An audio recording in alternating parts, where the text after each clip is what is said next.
Do you mind giving a quick introduction about yourself, who you are, what you work on, and where you went to university? So my name is Rob Wechsler-Reya. I am a professor at Columbia University in the Department of Neurology and in the Cancer Center. I did my undergraduate degree at Harvard and did my PhD in immunology at the University of Pennsylvania. Oh wow, that's really impressive.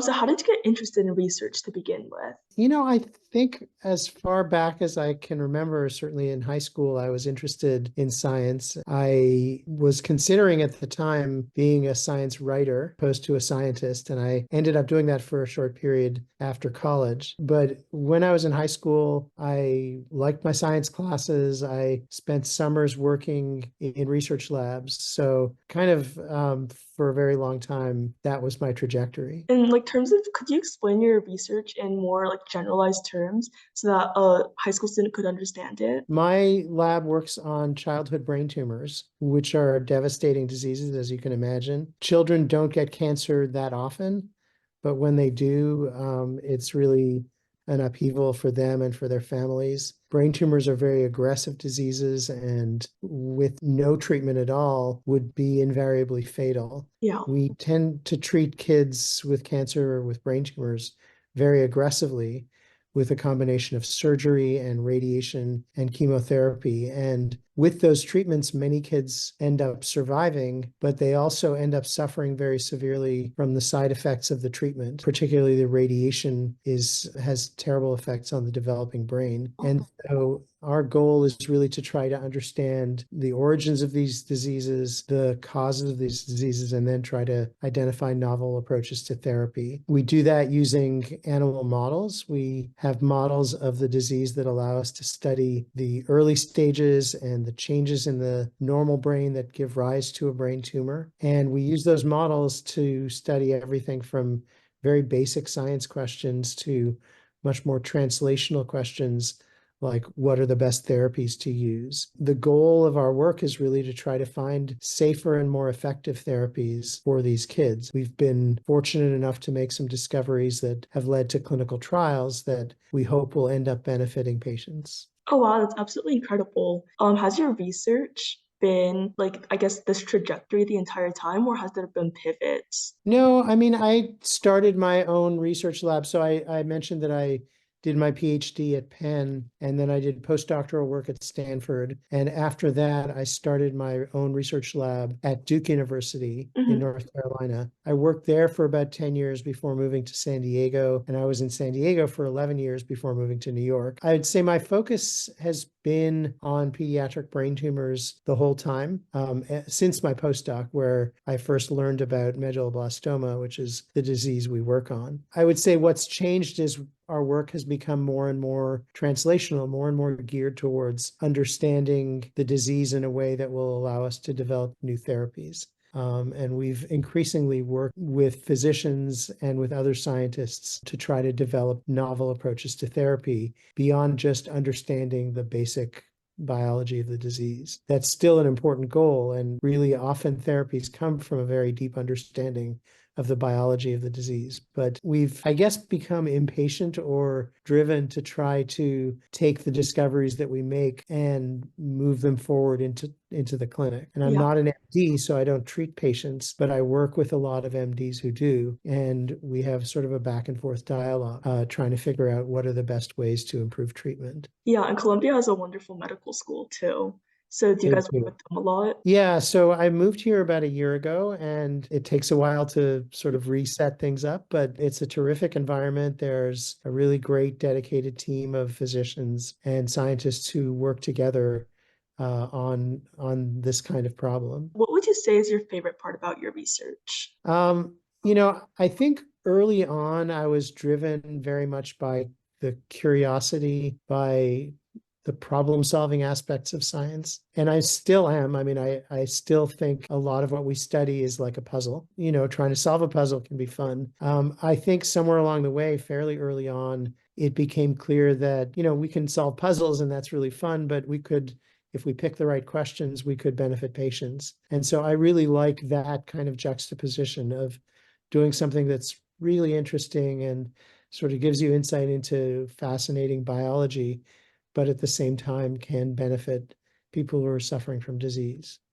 Yeah, and you're seeing real-time effects of your research on someone. That must be very satisfying. Yeah, it is. It's it's also frustrating because we wish that the research went faster. We wish that we learned more about the disease so that we could benefit patients now instead of 5 or 10 years from now, but better then than not at all. What is your biggest challenge that you faced? I think the biggest challenge is that, to put it in a sort of funny way, cancer is a lot smarter than we are. I wish that it were the opposite.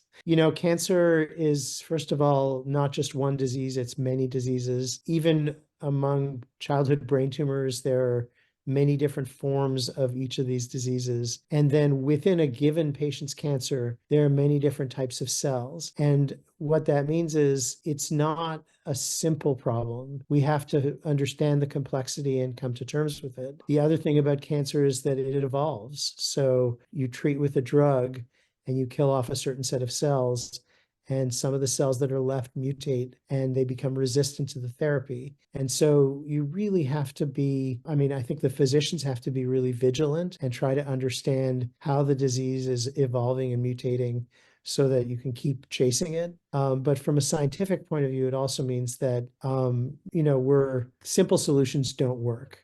You Yeah. have to come up with combination therapies. Some set of cells will respond to and be killed by this drug, but some other set of cells will not. And you need a second drug and a third drug and maybe even a fourth drug in Hmm. order to be able to really eradicate the disease, which is what's necessary to cure the patient. Where do you see the field going in like 10 or 20 years? And where do you think future researchers should focus their attention to? Those are really good questions. I mean, I think some of the things that we're starting to do now, I hope will pay off in the next decade. We're doing a lot more personalized or precision medicine. So instead of giving all patients who have medulloblastoma the same drug, we're taking out their tumor and we're sequencing the DNA and we're testing for drug responses in that patient's tumor and tailoring the therapy to that specific patient. And I think that's important because, it's convenient to say, well, anyone who has a tumor that looks like this in the cerebellum, we'll call that medulloblastoma, and every patient will get the same treatment. The problem is that every patient's tumor may be a little bit different. And what Yeah. we really want to do is give each patient the right drugs that will kill their tumor. So we've started a program, we've started a clinical trial where we do that. We take patients' cells from the operating room, we bring them back to the lab, and we test their ability to be killed by a couple of hundred different drugs. And we score which are the most effective drugs at killing this patient's tumor. And then we try to recommend 3 or 4 therapies. So remember the combination therapy concept. We try to recommend 3 or 4 drugs that are really effective against this patient's tumor. And the hope is that this is going to result in more effective or better outcomes, more effective treatments for each patient. So that's one thing that I think is beginning to change. Another is that, and this is true for all cancers, but it's particularly true for brain tumors. Often the drugs that we have developed don't necessarily reach the tumor. And in the brain, there's something called the blood-brain barrier. That's a specialized set of cells that surround the blood vessels in the brain and in the tumor and prevent drugs from getting from the bloodstream into the tumor. So you can imagine that if we find 3 or 4 drugs that are really effective at killing this patient's tumor in a dish, but those drugs don't get into the tumor, they're not going to work in the patient. And so we and other labs are trying to develop new strategies for drug delivery. That is, getting the drugs that we know are effective to penetrate the tumor. And it's true for cancers throughout the body, but the blood-brain barrier makes it a really particularly big challenge for brain tumors. Yeah. So we have been working with a number of bioengineers to try to develop new strategies for delivering drugs to tumors, to brain tumors. One is to encapsulate the drugs in nanoparticles. So these are tiny little particles that can serve as packages of drug that can facilitate the drug getting to the tumor. We have collaborators who have developed approaches for transiently opening the blood-brain barrier. So Oh, giving a focused beam of ultrasound, which opens the blood-brain barrier temporarily. And then during the period it's open, you can give a drug that will now get into the tumor, whereas without the ultrasound, it wouldn't. And so these are all experimental approaches. They're being tested in patients and in the lab, but they're not yet approved for use. And how effective they will be is unclear still. But the notion that we could take the drugs that we have and deliver them more effectively to the tumor, I think is going to be transformative over the next decade or so. The last thing, which is a really fairly old concept, but has had a resurgence in the last few years, is using the patient's immune system to attack the tumor, Yeah, I've heard of that a lot. so-called immunotherapy. And I did my PhD in immunology, so I was studying this, 25 years ago, before we as a field got good at it. But in fact, this notion was really first developed in the early 1900s, the idea that we could make the patient's immune system recognize the tumor as foreign and kill it. And it's really only in the last decade or two that we've found ways to do that. And for certain cancers, it's been really transformative. So for melanoma, which is a really aggressive skin cancer, it's become clear that immunotherapies, things that turn the patient's immune system against the tumor, can be incredibly effective at killing the tumor. And some of the patients with melanoma who, 20 years ago would have died of their disease are now surviving long term because of these immunotherapies. They haven't been as effective yet for brain tumors. And there are a number of reasons for that, but one of them is the blood-brain barrier. One of them is the fact that the immune system doesn't necessarily see the tumor as something foreign.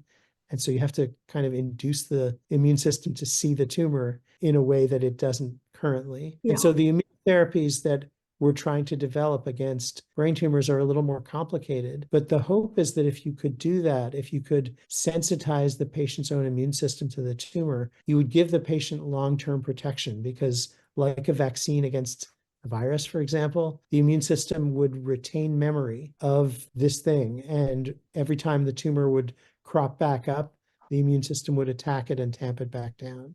So I think long-term control of cancer, and in particular of brain tumors, is going to require some kind of immunotherapy. And we're really just at the early stages of understanding how to use the immune system against brain tumors. But I think that over the next decade or so, we're going to get there, and we're going to have much more effective, much safer, and much more durable ways to treat these diseases. No, it's a really remarkable field that I think for a long time we were waiting for this to sort of give rise to actual therapies, and now those therapies are in the clinic. Yeah, that's amazing. How did you find your passion, and how do you suggest that high schoolers find their passion in research? I would say I didn't find the area that I'm specifically working on until after graduate school, until after I had studied for quite a while. But I think the excitement of understanding how the body works, the excitement of using that information to try to tackle and target disease is something I had very early on. And I think that it's really important to have good teachers who are excited and can convey their excitement to students. But, nowadays with resources that are available on the web and with opportunities to work in research labs, I think exploring is really the best way to find your passion in science. How did you find your field, immunology and brain cancer? I mean, I think, so I mentioned in passing before that at one point I was interested in being a science journalist, a science writer. And when I graduated from college, I wasn't quite sure what I wanted to do yet, but I applied for jobs at science magazines. And I was able to get a job at Discover magazine, which was a great popular science journal, and worked there for a couple of years and gained, I guess, a couple of things from that experience. One was Discover doesn't tend to write about really boring, arcane science. They write about the latest, most interesting science. And so it was sort of an opportunity to get exposed to all the new and exciting fields that were around at that time. And that was really helpful. It also gave me a sense of the importance of communicating. And one of the big problems, I think, for scientists today is that they don't pay attention to communicating what they do to the public. And I think it's super important. I mean, all of our work is supported by taxpayers. All of our work can benefit people. But if we talk in language that nobody else understands, Yeah. Nobody's going to appreciate what we do. And so I think it's the importance of communicating was really brought home to me, and I learned a lot about that from that experience. But at the end of that period, after a couple of years, I decided that although I enjoyed writing about science, I really wanted to do science. I really wanted to kind of have the opportunity to contribute. And so at that point, I looked around for graduate schools, both in immunology and in neuroscience, because those to me were the most exciting fields at the time. And I got into some graduate programs in both areas and decided to do my training in immunology, but then now I'm doing brain tumor work. So I'm studying both immunology and neuroscience. And I think that for me, sort of discovering the fascinating questions that have not yet been addressed, that was just tantalizing to me. In high school, that's what kind of got me going.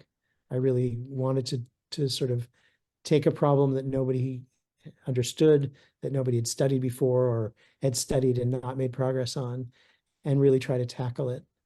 And so that was the excitement for me at the time. I Yeah. think that um, this sort of transition to not just having fun solving puzzles, but also benefiting patients came from an experience I had when I was a postdoc at Stanford. And I was working in a lab. This was the first time I was working on brain tumors. And my supervisor had been invited to participate in a lecture series for medical students and was not able to do it because he had some other commitment. And so he asked me to take his place. And the way the lecture series was run, there was a physician, it was focused on one particular disease. There was a physician who would talk to the medical students about the disease. Then they would bring in a patient with the disease and have sort of interview the patient. And then they would bring in a scientist who was working on the disease. And so those were the three parts of the evening. And so the evening that I worked, that I participated in was all about medulloblastoma, the most common malignant brain tumor in kids. And the physician who was running the class gave an introduction to the disease, talked to all about, how aggressive it is and how devastating the treatments are. Brought in a patient, so this is a pediatric cancer, so he Yeah. brought in a little boy and his mom to interview and sort of talk about the disease. And then had me talk about my research. The experience of seeing him interview this little boy was really profoundly impactful for me because the boy seemed fairly normal and, looked like any other little kid, liked to play soccer, had lots of friends, but had just gone through this really arduous treatment of having the tumor surgically removed, undergoing radiation, undergoing chemotherapy. And, you sort of see this personified in a little kid. And talking to the kid and also the mom about, what the experience was like. But the other thing that happened that evening was after the interview with the patient, the physician who was running the class, thanked them and asked them to leave, and they left. And then he put up an MRI image of that patient's brain and spinal cord, and from before the surgery. And he said, "Can any of you see where the tumor was?" And you know, even first year medical students could spot something on an MRI, like a big blob showing the tumor. And then he put up another image, which was after the surgery, and he said, "Do you guys see, you know, where the surgery was done?" And everybody could find the hole where the tumor used to be. And then he said, "How many of you think this boy is cured?" And, everybody had just seen the interview, so it seemed like the boy is perfectly normal. And most people raised their hand. And he said, "This type of tumor is going to be back in a year. Oh. And at that point, this patient is not going to have any treatment options. Once the tumor recurs, there's nothing we can do about it." And it was like the air was sucked out of the room. I mean, everybody couldn't believe that this patient was, looked perfectly fine and was going to be back in the clinic and probably have no options in a year. And to me, it was really motivating because I had been working in the lab, studying my mice and trying to understand the disease. And I would write my grants and my papers and say this is really important. But it's very different to see that personified with an actual patient. And so it made it clear to me that, what we're doing is not just interesting, it's important. It also motivated me when I've taught classes. I try to bring the same experience to my students. So I'll be teaching a course about cancer biology, and a lot of the course is about oncogenes and tumor suppressors and the molecular biology of cancer. But I'll always try to bring in a physician and a patient and give the students, these are graduate students typically, give them an opportunity to see that this is a disease that's affecting people. And, we need to take it seriously and we need to move as fast as we can. Yeah, I can't imagine how jarring that must be. I think you talked a lot about curiosity and that like drive to look at the unknown. What type of skills should high schoolers develop to like investigate and to help them later on? So science is a really interesting blend of sort of methodical, systematic thinking and creative thinking. And some people are better at one than the other, but really both are incredibly important skills in being a successful scientist. You have to learn the language of science. You have to learn the process of science. People call it the scientific method, but it's really this notion of asking a question or putting forth a hypothesis and then systematically testing it. Yeah. Things like experimental groups and control groups and, interpreting data in ways that are rigorously grounded in the data and not just in what you wish would be true. Hmm. So you might design an experiment that tests your hypothesis. And if it's a well-designed experiment, you'll learn something no matter what, because you'll either prove or disprove your hypothesis. You'll either get the expected result or not. So I think that part of science is something that you can learn. And if you have good teachers and you sort of apply yourself to that study, I think you can understand how to do science in a way that moves the ball forward. At the same time, there's this really important element of creativity and of thinking outside the box, which in some ways seems opposite to what I just said. It's not systematic and logical. It's not, here's a hypothesis, we'll test it. It's, I wonder if we're looking at this the wrong way. I wonder what would happen if we tried this experiment for which we have no idea what the result will be. And sometimes that's where the most important discoveries come from. I think cultivating both of those is really important. Having the opportunity to work in a research lab as a high school student, as a college student, those are really formative experiences. They give you a sense of what science is really like. I think that, there are not as many TV shows about scientists as there are about doctors and policemen. And so I think you don't necessarily get a good sense from popular culture of what it's like to be a scientist. And it can be frustrating and grueling, but it can also be really exciting and really inspiring. I remember one discovery that I made that was really important, where I did an experiment and, I was using some machine to do the analysis, and the data was coming off on one of those old dot matrix printers that makes a lot of noise. And I was in a room, maybe 5 feet by 5 feet, sort of just watching the data come off the printer. There's nobody else in the building. It was 7 o'clock at night, but it was just so exciting to see the results of this experiment that I had been planning for several weeks. And, it ended up being a really important discovery. And I remember the details of where I was. It can be really exciting, but it can also be challenging and frustrating. Not every experiment by any means works. Sometimes you get the results of an experiment and you have no idea what they mean.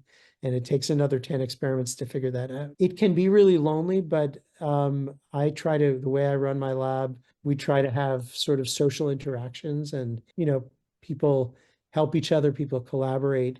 So the lab ends up being a fun place to be. And I think not everybody knows that. And if you end up having an opportunity to work in a lab, you get a sense of that social aspect and the social reinforcement of doing science together, consoling each other when things don't work, getting excited when things do work. And Yeah. I think that's an important part of science too. And then one last question. You mentioned how it's great for high schoolers and college students to go into a lab to get experience. I know Mhm. for high schoolers, it's really hard to get into a lab because of our lack of experience. Like, what traits would you look for in high schooler if you were to take one in? That's a really good question. I mean, I think the kind of science we do is challenging in the sense that you can't walk in off the street and do most of the things that we do. And so I think being realistic about what kinds of lab experience you can get initially is really important. But lab experience builds on itself very quickly. And so if you work in one lab and your job is to wash bottles, that's okay because you'll get exposure to people who are doing science. You can look over their shoulder and you can, learn so that the next summer or whatever it is, you can do something more interesting, more sophisticated. What I look for more than anything else is excitement and curiosity. And that's not just true for high school students. When graduate students apply to my lab, when postdocs apply to my lab, there's a certain set of people who are really jaded, and that's not the kind of person I want to have around me. So I think being really interested, being really excited, being really driven to learn, those are the things that make the biggest difference. Most definitely. Thank you so much for your time. And this was a really enjoyable Sure, conversation for me. sure, my pleasure. Good luck.